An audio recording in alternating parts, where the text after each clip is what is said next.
se clasifica el género de Salmonella? Bueno, en general nosotros podemos mencionar que las bacterias los vamos a clasificar, digamos, digamos, una nomenclatura ya existente, ¿no? Siempre partiendo de familia, ¿verdad? O el reino, en todo caso, familia, el género y la especie. En el caso del género Salmonella, digamos, la clasificación básica no es la especie, sino que vamos a encontrar los serobares. Entonces, estudiar Salmonella realmente es bastante complejo porque existen hasta 2000 serobares que pueden causar en su mayoría enfermedad en los humanos. Pero además de eso, entonces nosotros vamos a encontrar que hay unas clasificaciones por biología molecular, hay unas clasificaciones, por ejemplo, una clasificación epidemiológica. Entonces, desde ese punto de vista es importante recalcar que en el caso de Salmonella es totalmente diferente al resto de los microorganismos. Aquí lo importante es mencionar que el taxón básico de clasificación o la mínima clasificación que nosotros vamos a hacer está dada por el serobar, fundamentalmente. ¿Okay? ¿Qué es serobar? Le repito, nosotros clasificamos especies, ¿verdad? El género en principio, luego, por ejemplo, si yo hablo de E. coli, de Escherichia coli, que es Escherichia, es un género frecuentemente aislado y es patógeno en la mayoría de los casos, que tenemos a Escherichia, es el género, Escherichia coli es la especie, ¿verdad? Entonces, la clasificación básica para E. coli, para el género Escherichia es E. coli. El serobar es una clasificación inferior, subespecie, digamos, por debajo de las especies, que nos permite identificar, en este caso, al género Salmonella. ¿Cuál es la clasificación epidemiológica del género Salmonella? Yo, en la docencia que hago con los estudiantes, me gusta mucho utilizar la clasificación epidemiológica porque es una manera muy sencilla y la microbiología es compleja y mientras las cosas se hagan más sencillas, mientras menos más. Es así como, valga la comparación, es como las mujeres. La mujer cuando se pinta mucho, se viste mucho, entonces mientras más sencilla sea, el efecto es mejor. Así es aquí. En epidemiología entonces podemos decir, la clasificación epidemiológica es que existen dos especies, Salmonella typhi, cuyo reservorio es el humano y causa fiebre tifoidea, y Salmonella no typhi, cuyo reservorio son los animales y causan salmonelosis o otras fiebres entéricas. Bien, entonces, de hecho, para ustedes es muy importante porque si los reservorios son los animales, entonces las fuentes de infección van a ser, en general, los huevos contaminados, ¿verdad? El pollo contaminado o la leche contaminada con Salmonella no typhi. La Salmonella typhi causa fiebre tifoidea y el reservorio los humanos. Y la Salmonella no typhi, el reservorio son los animales, por lo tanto la fuente de infección son los alimentos. Eso es importantísimo en epidemiología porque las medidas de prevención son distintas. Mientras que Salmonella typhi es el lavado de las manos, en la no typhi, que los reservorios son los animales, es la cocción apropiada de los alimentos.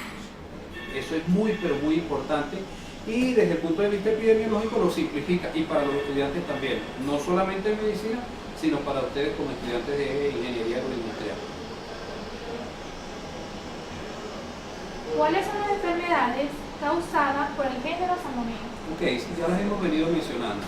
La principal que tiene mayor importancia, digamos, es la fiebre tifoidea, en el caso de Salmonella typhi, y en el caso de Salmonella no typhi, entonces causan enfermedades entéricas o fiebres entéricas, ¿verdad? Y esos, digamos, son los dos cuadros fundamentales. ¿Cuál es la diferencia entre cada uno de ellos? Que la fiebre tifoidea causa un cuadro más aparatoso, más grave, más agudo, mientras que en el caso de la fiebre entéricas, pero que no son fiebre tifoidea, los cuadros, digamos, son más leves, no son tan agudos, no son tan aparatosos. En un paciente con fiebre tifoidea, ¿cuáles son los signos y síntomas más frecuentes? Bien, allí es fundamental recordar que en principio Salmonella ingresa por la vía oral, ¿verdad? Y va a atacar fundamentalmente el tubo digestivo.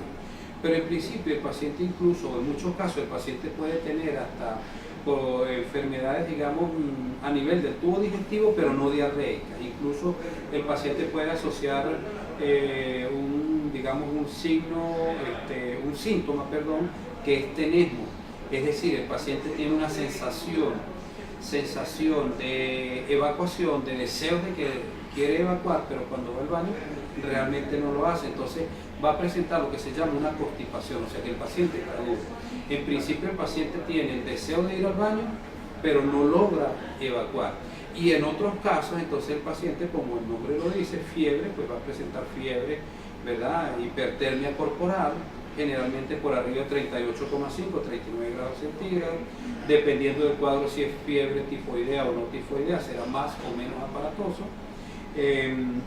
Además va a asociar cólicos, ¿verdad? Dolor abdominal, tipo cólico, y en general puede presentar cuadros diarreicos que se pueden acompañar con moco y sangre fundamentalmente. Eso tiene mucho que ver con el recorrido que hace el microorganismo, porque va a ingresar por la vía oral, ataca el tubo digestivo y va a pasar al torrente circulatorio. En su retorno al tubo digestivo va a causar úlceras sobre la mucosa, ¿verdad?, digestiva, y esa úlcera va a sangrar.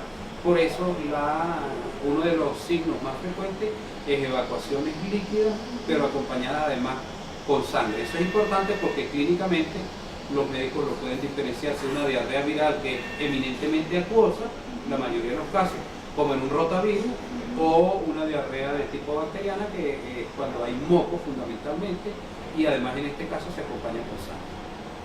En relación al diagnóstico, ¿cuáles son las muestras utilizadas para identificar los cebares del género Salmonella? Los serovarios. ¿Cómo vamos a hacer el diagnóstico de la fiebre tifoidea y de Salmonella?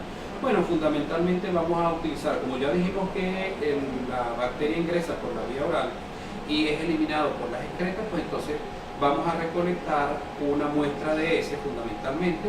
Entonces la muestra de heces se somete al procedimiento del cultivo, hablamos de un coprocultivo. Pero también vamos a utilizar una muestra de sangre, porque la bacteria toma el torrente circulatorio y podemos utilizar una muestra de sangre, entonces la vamos a cultivar, entonces hemocultivo. Y finalmente, como la sangre pues se filtra en los riñones, la bacteria sale por los riñones, entonces vamos a utilizar una muestra de orina para un urocultivo. La prevención, ¿cómo se puede prevenir? La prevención.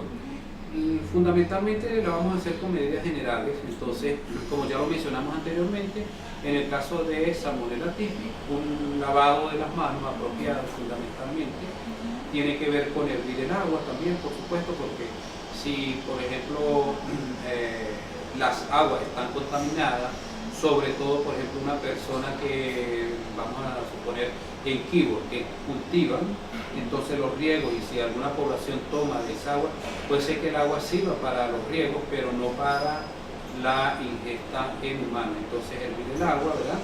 Y por supuesto todas las medidas que lleven, por ejemplo, hervir los teteros, tapar los chupones de los teteros, que los vectores, las moscas, por supuesto la existencia de cloacas o pozos sépticos, para que, si bien es cierto necesitamos agua potable, necesitamos una adecuada eliminación de excretas, es decir, o que hayan cloacas o pozos sépticos, porque en la medida en que la población haga sus necesidades fisiológicas en el medio ambiente, elimine las heces en el medio ambiente, pues las moscas se posarán, a partir de esas muestras de heces se dispersarán en el medio ambiente, esas moscas pisan los alimentos, etc. Entonces, fundamentalmente, el lavado de manos, hervir el agua, tapar los teteros, etc. Si es en el caso de Salmonella, esas tres medidas válidas para Salmonella typhi. En el caso de no typhi, entonces lógicamente la cocción de las comidas. Eso es fundamental en cuanto a las medidas de prevención. Son completamente distintas, por supuesto, además de las anteriores, pero vamos a adicionar la cocción de la carne, hervir la leche, o la pasteurización de la leche, de los jugos o de las frutas que se vayan a ingerir, pues un lavado apropiado, para poder eliminar en la medida de lo posible estos microorganismos, destacando que la Salmonella pertenece a las enterobacterias y puede sobrevivir de manera muy fácil en el medio